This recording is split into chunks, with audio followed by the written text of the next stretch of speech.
So this is funny.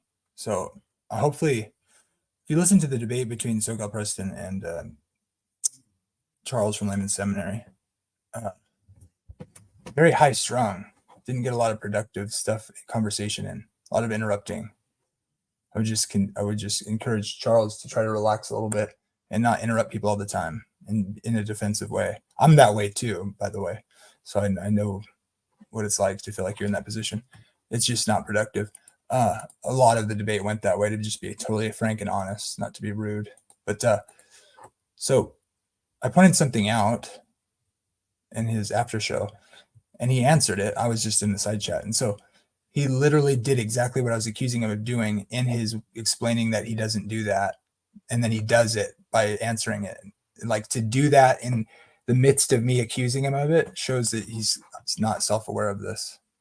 So I want to explain that, just because I think, since you're going to teach people what's wrong about everybody else but not have any answers, and then when people ask you, you're not clear about what is true, you answer by being cloudy in your answer, in claiming you're not cloudy.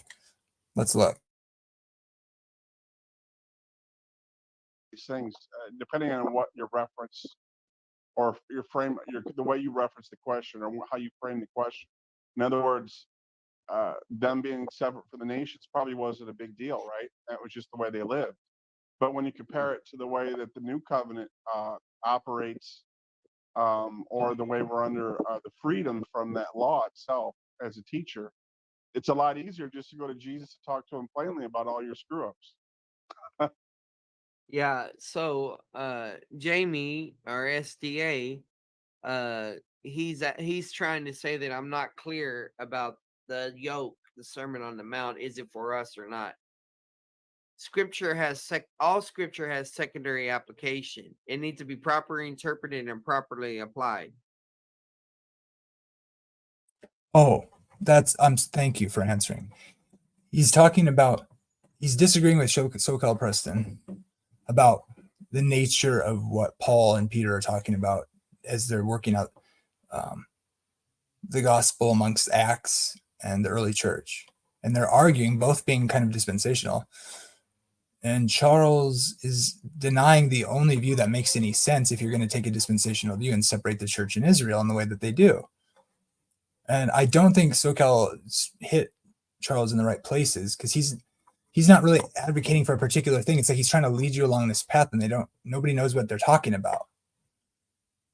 Where are you trying to go? Because neither of them really say exactly, work anything out when they talk about it. It's problematic. They just don't like each other, and then get stuck on these little side issues like, oh, is he preaching a different thing? Oh, it's sanctification. None of that matters. Neither of you guys seem to want to commit to anything, although I'm not as familiar with SoCal Preston's view on certain things, other than that he's extremely wants to separate the text, but he doesn't talk about exactly what it should mean all the time. Now, with Charles, the point of my comment was, yes, yes, the whole Bible's for all us. I already know we both agree on that, obviously. And then it has to be properly interpreted and applied. Have you been watching my videos? That's the point. It's like, okay, fine. You say, the things you say suggest to me that, okay, then you're not against the law. You're not antinomian. The law is about sanctification. Okay, then why do you go around, during your debate with SoCal, you said it's done away with when you guys were talking about Galatians? And then you turn around and say, well, the law, when they're talking about it, you take kind of a more standard Christian view, only you divorce it and make up categories.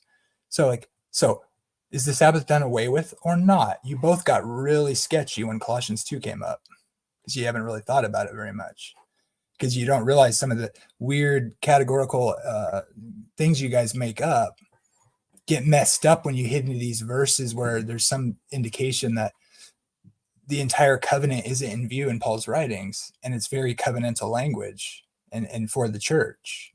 It's very grace, saved by grace through faith. This is a problem for both your views. Colossians 2. But you guys don't actually face those difficulties very, very well. You just revert into kind of like accusing other views of being wrong. But you don't really have a systematic. You just have like a fallout shelter thing where it's not that, it can't be that. Oh, it's just this, and then you make up categories. I know you're supposed to interpret the Bible properly. The question was, what is your position? If he's talking about the law of Moses and it's just talking about sanctification, are you making distinctions in the law or not? I asked you, is this Sermon on the Mount for Christians or not? Is teachings of Jesus? You can't answer it. Oh, well, it needs to be properly interpreted. Yeah, exactly. You don't know. You just say a bunch of things that when you get pressed into the corner on that, you shouldn't say Jesus' teaching isn't for us, because that's what extreme people say, because they're consistent. And then when those consistent people come and debate you, you point out all the things that seems outrageous about their position, like David's, but you're trying to hold on to the same foundation, and then you're just mocking him. Well, let me ask, that's why I ask you, is a Sermon on the Mount for Christians?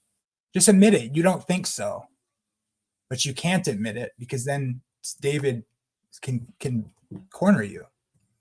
And that was basically the whole debate. The problem, I agree more with Charles, but because of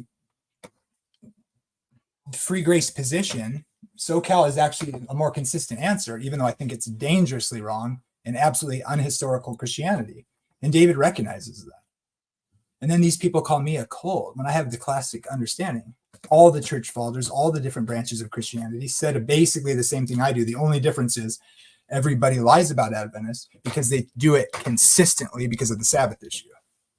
And then they make a mountain out of a molehill with everything else, even though every one of our doctrines existed in church history already. It is actually the better, more consistent interpretation, like with hell and death. And the Sabbath is just taking what came before us and being consistent with it. And so you got to make, Jamie's an SDA. No, Jamie's the guy with the historical majority position regarding this issue of what's applicable from Jesus' teachings and how to integrate Paul with that into the Christian life. I'm the historic position. You're the guy not willing to take a position because someone like David will crush you. And if you go the other way, I'm going to crush you because your position doesn't make any sense in between. And so you say stuff like, I don't evade that answer. I asked you a direct question. Of course, it should be properly interpreted. Jesus was interpreting the law of Moses when he was teaching. Is that interpretation for humans in general, or is it specified for some selected group, like the Jews only? It's a very easy question. I mean, you call yourself a Christian. You don't know? You can't give me a straight answer? Why are you teaching people?